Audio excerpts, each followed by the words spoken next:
នេះជាដំណើរកំសាន្តមួយថ្ងៃវិលល្ងាចរបស់ខ្ញុំជាមួយនឹងធីមការងារគោលដៅរបស់យើងគឺទៅ Kid Farm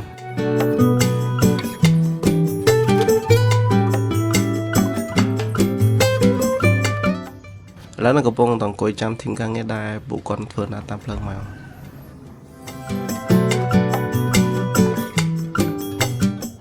ឥឡូវហ្នឹងពួកយើងបានមកជុំគ្នាបដាបដាហើយ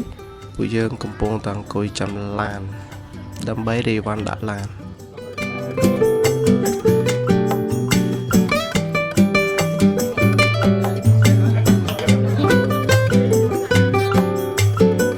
តទៅអង្គុយហត់មកស្ទុះហើយរងចាំឡានលើឡានមកដល់ហើយពួកយើងក៏ចាប់ដើមរៀបចំវ៉ាន់ដាក់ឡានប៉ុន្តែទ្រីបនេះយើងគឺថតវីដេអូអញ្ចឹងមានអ្នកជិះឡាននិងជិះម៉ូតូ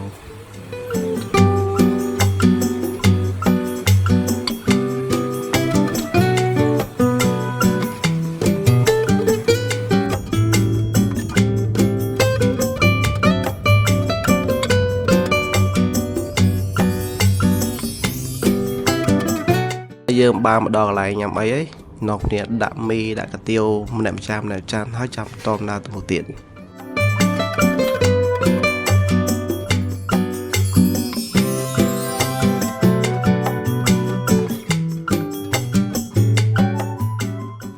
តពីញ៉ាំអីហើយពួកយើងក៏ដល់វគ្គសម្ដែងគឺយើងត្រូវមកបដូរព្រេងម៉ាស៊ីននៅคลิปកន្លែងនេះជាកន្លែងការថតវីដេអូដូរព្រេងម៉ាស៊ីន Mobile Super Moto ដែលធ្វើជាមួយចង្កឹះលេខជាផលិតផលលេខ1របស់សហរដ្ឋអាមេរិក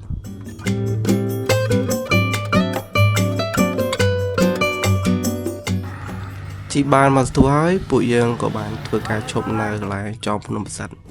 យើងចាប់ដើមផតដ្រូនមើលពីលើអាកាសឥ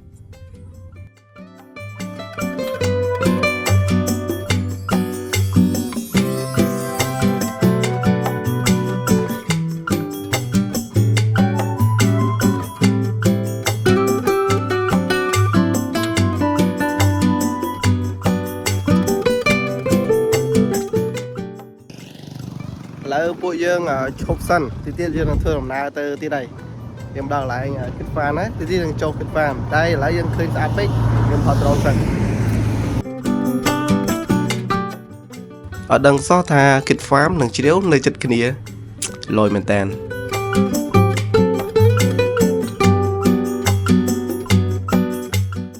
នេះជាផ្លូវចូលទៅ Kid Farm ផ្លូវលំប្រហែលជា200ម៉ែត្រ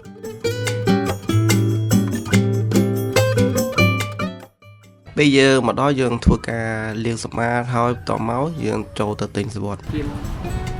វងធំនៅខាងក្រៅពេលថ្ងៃបងអាចថតលេងជាមួយបាទតមកបងលេងនៅកន្លែងនេះជាមួយអត់ចិត្តបងកន្លងមួយចូលលេខ3អញ្ចឹងលេខ3មានកាត់លេខច្រើនបងអានមកហើយបងមើលខាងនេះមកបាទតទៅពីបងក៏ធ្វើការណែនាំចប់ពួកយើងក៏យកសម្បត្តិដែលយើងទិញហ្នឹងយកមកដូរភេសជ្ជៈញ៉ាំនេះជាកន្លែងទី1ដែលយើងអាចលេងជីមបានគឺនៅចិត្តកន្លែងយើងកង់ទីនដែលគេដាក់ឲ្យយើងអង្គុយរងចាំញ៉ាំភេសជ្ជៈហ្នឹងយើងអាចមកលេងជីមនឹងបាន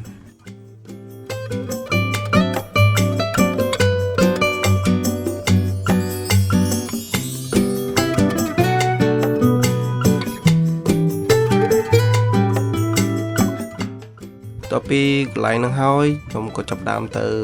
មួយទៀតគឺកន្លែងហ្នឹងគឺជាមឆនហ្មងយើងអាចថតរូបទេសភាពស្អាត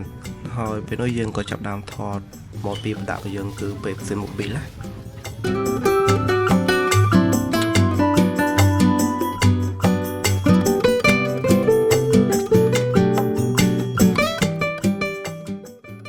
ពេលយើងទៅលេងហ្នឹងគឺឧបសគ្គច្រើនទី1គឺមេឃភ្លៀងអីណាមកដល់ភ្លាមលេងបានបន្ទុះ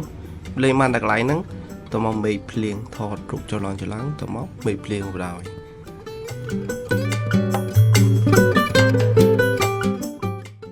នេះជាសកម្មភាពដែលយើងថតប្រដាប់របស់យើង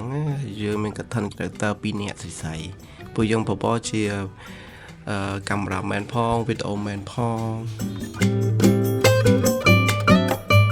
នេះហើយភ្លៀងយកមកភ្លៀងខ្លាំងទៀតមិនមែនភ្លៀងតិចភ្លៀងខ្លាំងយកមែនតើណាអញ្ចឹងពួកយើងបានទៅលេងណាឆ្ងាយគាត់តែចេញពីហ្នឹង ហើយក៏ទៅជ្រាវបន្តិចជ្រាវក៏ទៅបានឆ្ងាយទៀតព្រោះមិនភ្លៀងអញ្ចឹងយើងគាត់ទៅផតដ្រូនមើលទិដ្ឋភាពអញ្ចឹងទៅពួកយើងក៏ come back មកភ្នំពេញវិញ